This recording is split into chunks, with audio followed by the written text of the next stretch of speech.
Dialogue కొత్త dialogue నేర్చుకున్నాడు. నేను మారిన మనిషిని. మారిపోయిందంట. కరెక్టే, మారిపోయినావు.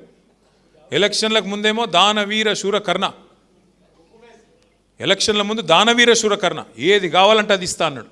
ఇప్పుడు కుంభకర్ణ, లేస్తలేడు. మారిపోయిండు మనిషి, ఎగ్దమ్ మారిపోయిండు. ఎలక్షన్లకు ముందేమో పాలమూరు బిడ్డ, ఇప్పుడు పాలమూరు ప్రాజెక్టును పట్టించుకోని బిడ్డ. ఎందుకు మరి నువ్వు ముఖ్యమంత్రిగా ఉండి ఏం లాభం ఈ రాష్ట్రానికి? నీ నాగర్ కర్నూలులో నీ పాలమూరులో అయ్యేలా రైతులు రోడ్డుకి ధర్నా చేస్తుంటే సిగ్గనిపిస్తలేదా? బాధ అనిపిస్తలేదా? గురుకుల పాఠశాలలు మేము బ్రహ్మాండంగా నడిపితే ఆనాడు ఇవాళ 140 మంది పిల్లలు చచ్చిపోయినారు ఆ గురుకులాల్లో ఈ రేవంత్ రెడ్డి వచ్చినాక. సిగ్గనిపిస్తలేదా? కరెంట్ ఇయ్యలేకపోతున్నావు, సిగ్గనిపిస్తలేదా? రైతు బంధు పడతలేదు, సిగ్గనిపిస్తలేదా? రైతుల ధాన్యం ఇవాళ రోడ్ల మీద తడిచి రైతులు ఏడుస్తుంటే బాధ అనిపిస్తలేదా? ఇంకా ఆయన అంటున్నాడు, మేము తిడుతుంటేనంట ఇట్లా విమర్శ చేస్తుంటే ప్రజల పక్షాన ఆయనకు మా తిట్లు వింటుంటే ఆయనకు సాడిస్టిక్ ప్లెజర్ వస్తుందంట, పైశాచిక ఆనందం వస్తుందంట. ఏమనాలి ఆయనని? మేము ఇంకా ఏమనాలో కూడా అర్థం కావట్లేదు.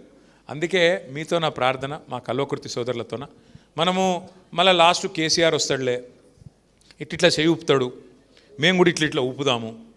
కేటీఆర్ మధ్యలో ఒకసారి వస్తాడు, ఆయన కూడా ఇట్లా అంటాడు, మేము కూడా ఇట్లా అందాము, కానీ మేము మాత్రం ఏం చెయ్యము అంటే కుదరదు. శ్రీధర్ చెప్పింది అక్షర సత్యం. దయచేసి మా మిత్రులను కోరుతా ఉన్నాం, దయచేసి మీ స్థానిక సమస్యలు, మీ గ్రామాల్లో ఉండే సమస్యలు, మీ మండలాల్లో ఉండే సమస్యలు, అవి రైతులే కావచ్చు, కులవృత్తులే కావచ్చు, లేదా ఇతరులే కావచ్చు, విద్యార్థులే కావచ్చు, ఇంకోరి కావచ్చు, ఎత్తుకోండి. వాళ్ళ తరపున రోడ్డు ఎక్కండి, కదం దొక్కండి. ఇచ్చినాం, ప్రభుత్వానికి ఇచ్చే కాడికి టైం ఇచ్చినాం, మనం కూడా ఓపిక పట్టినాం.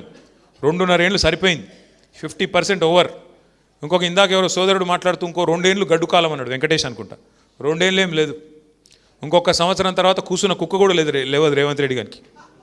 కూర్చున్న కుక్క కూడా నిలబడదు అంటున్నా. అధికారులు వినరు మాట, ఎందుకంటే ఆఖరి సంవత్సరం మొత్తం ఎలక్షనే కాబట్టి ఇంకొక సంవత్సరం తట్టుకోవాలా ఈ దుర్మార్గ అరాచక పాలన. కానీ ఈ సంవత్సరంలోనే మన శక్తి ఏందో, మన సత్తా ఏందో కూడా చూపెట్టాలి.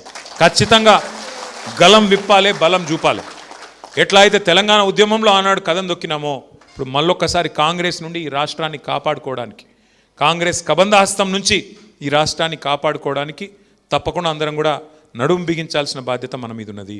దయచేసి నేను మిమ్మల్ని కోరుతా ఉన్నా, ఈ చేరికలు రావడం, చేరడం, 4 కండువాలు కప్పడం, ఈ రొటీన్ కార్యక్రమం మాదిరిగా కాకుండా దయచేసి కొత్తగా మెంబర్షిప్ కార్యక్రమం ప్రారంభమవుతున్నది. ఉన్న కమిటీలు అన్నీ రద్దయినాయి. ఇప్పుడు ఏ మండల కమిటీ లేదు, ఏ గ్రామ కమిటీ లేదు, ఏ కమిటీ లేదు, ఇప్పుడు ఒక రాష్ట్ర కమిటీ తప్ప. కాబట్టి కొత్త కమిటీల నిర్మాణంలో సమిష్టిగా పనిచేయండి. నేను జయపాల్ యాదవ్ గారిని కోరుతా ఉన్నా, మా వెంకటేష్ గారిని, శ్రీనివాస్ రెడ్డి గారిని, విజితారెడ్డి గారిని, పేరు పేరున అందరిని, మా ఆర్ఎస్ ప్రవీణ్ అన్న అందరినీ కోరుతా ఉన్నా, కొత్తగా చేరిన మిత్రులను కూడా కోరుతా ఉన్నా. పార్టీ బలమైతేనే, కింది స్థాయి నుంచి బలోపేతం అయితేనే కేసీఆర్ చెప్పేది కింది దాకా పోతుంది. లేకపోతే కింది దాకా చెప్పి కొట్లాడి ఓట్లు వేయించే వాళ్ళు లేరు, ఉండరు. మీరు గట్టిగా పట్టించుకోకపోతే, ఇప్పటి నుంచి చదువుకొని రాకపోతే, ఇల్లు అనేది ఎప్పుడు చదువుకోవాలి? వానాకాలం రాకముందే చదువుకుంటామా లేదా? గిట్లే మనం కూడా ఇప్పుడు వానాకాలం అంటే మళ్ళీ మనకు ఎలక్షన్లకు ముందే నువ్వు నీ మొత్తం కొంప చదువుకుంటే, చక్కగా ఉందా లేదా చూసుకుంటే, లీకేజీలు లేకుండా చూసుకుంటేనే రేపటి రోజున మళ్ళీ గెలుస్తాం కల్వకుర్తిలో. ఇంకోటి డీలిమిటేషన్ కూడా పక్కా అవుతుంది, సీట్లు పెరుగుతాయి.